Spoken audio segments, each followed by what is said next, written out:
Thanks for staying with us. Around 36 billion rand will be used to fund the extension of the COVID-19 Social Relief of Distress grant until March next year.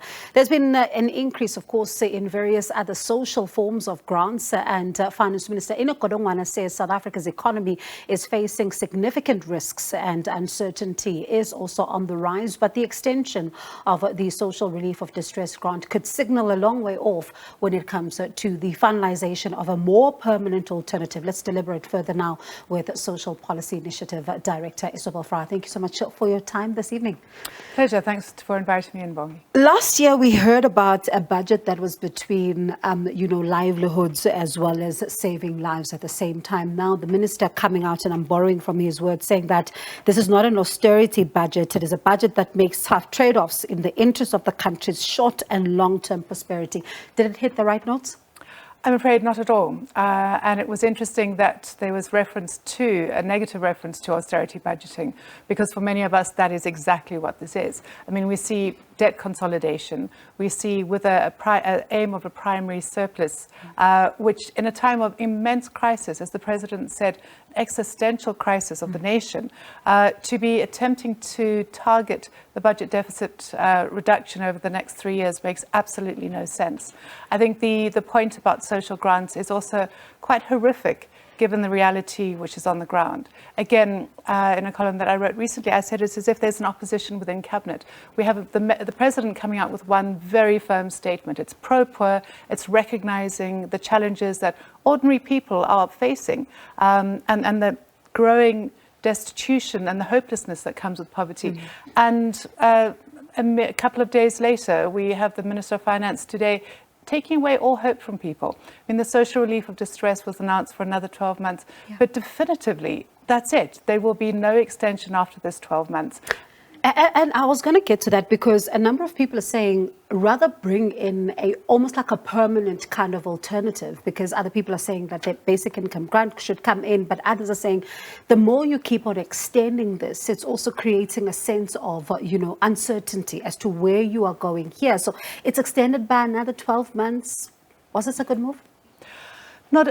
It's such a dilemma, and I think that I hear you. When the Social Relief of Distress grant was introduced, it was introduced for 6 months, and then there were about 18 months of extensions for 3-month periods, which was devastating for people who were trying to build their lives around it. Because if you talk about giving dignity to people with little money, you take that away because there's no agency, there's no control of their lives. So the research that we've done at SBI definitely supports a universal permanent basic income grant, which enables people to build and to plan.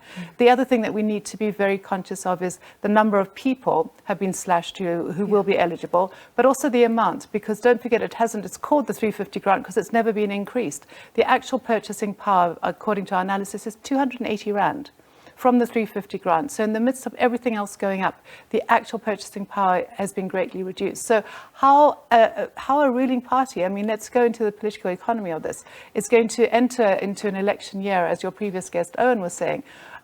Basically, the messaging is, this is not a party that cares about the poor. This is a party that cares about the vested wealth. I mean, no tax increases at all. No attempts to look at macroeconomic reforms, which would free up available money. And if you are shrinking the budget by taking money out in terms of fiscal consolidation, we will not be growing, because growth depends on public investment, and we are cutting public investment.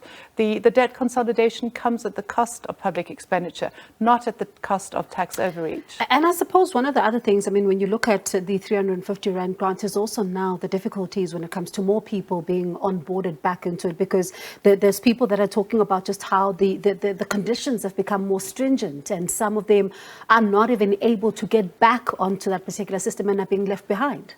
It's a tricky situation that SASSA has been put into, because instead of being able to give to everybody who needs it, the eligibility criteria have been manipulated in order to meet the budget. So the hoops are higher that people have to jump through. SASSA constantly gets told, reduce the means test, increase the means test. The knowledge on the ground is just of confusion. And I frequently, because of situations like talking to people on air, people contact me and say they just are not able to get their social relief of distress grant. And the stories are quite horrific, because it's something that has become a reliable way to get food on the table. But because of the technological manipulations to reduce the number of eligible people, that's been taken off. The minister talking about, households being under pressure and how, the cost of living continues to increase. And he says that, eradicating poverty, inequality and unemployment is as urgent today, if not more so, as it was at the dawn of our democracy nearly 30 years on. Yet we're seeing the picture of poverty, of inequality continuing to exacerbate. Can this picture change, though, as you look into the future? As you say, inequality has gotten worse. We're the most unequal country in the world. Yeah. Unemployment is it's out of the stratosphere. No other country in our as upper middle income country has the levels of unemployment we have, and poverty is increasing. Now, if the Minister of Finance is saying they're applying the same rate of urgency to reduce poverty and unemployment as they did 30 years ago, then maybe the truth is in the words, because we have not seen urgency. We have not seen an attempt to harness all available resources. I mean, literally, the tax rebate on middle class pensions and medical aid continues. Yeah. There is nothing that says, let us see what we can do in order to turn this around.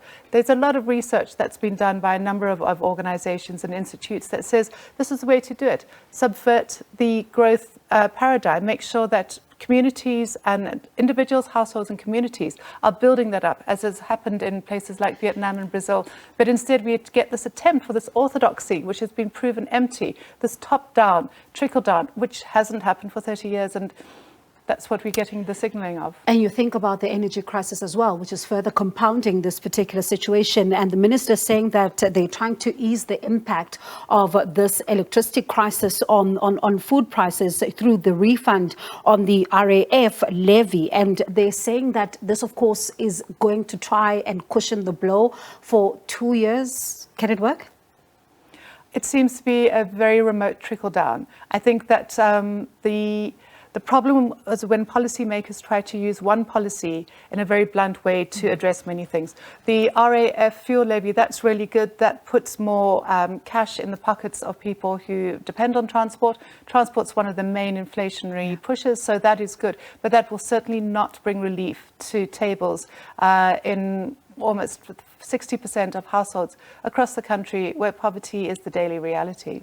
And, when one really looks at some of the increases with regards to social grants, you see people talking about how this is, for them, it does make somewhat of a difference when it comes to putting food on the table. And tonight, someone who's watching and they're thinking about the fact that they now have to be further compounded by the energy crisis, because these are the people that sometimes have to throw away food. So you may give them an increase, but if they don't have the energy to be able to store this food, it also defeats the purpose.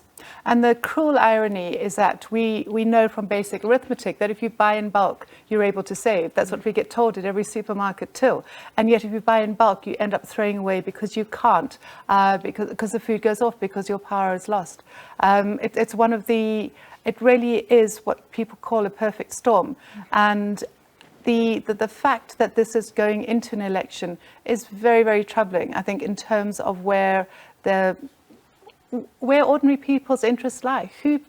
Which political party is going to protect the interests of people when the Liberation Party really needs to interrogate the values that brought us to where we are? Those were strong values, but we need to see them going forward. And you think about, the policies and people hoping that a picture changes somewhat at, grassroots levels. But let's see then what happens, because I think this particular election is also going to have this as an issue going into it. Thank you so much, Isobel, for your time. We do appreciate it. That was Social Policy Initiative Director, Isobel Frye.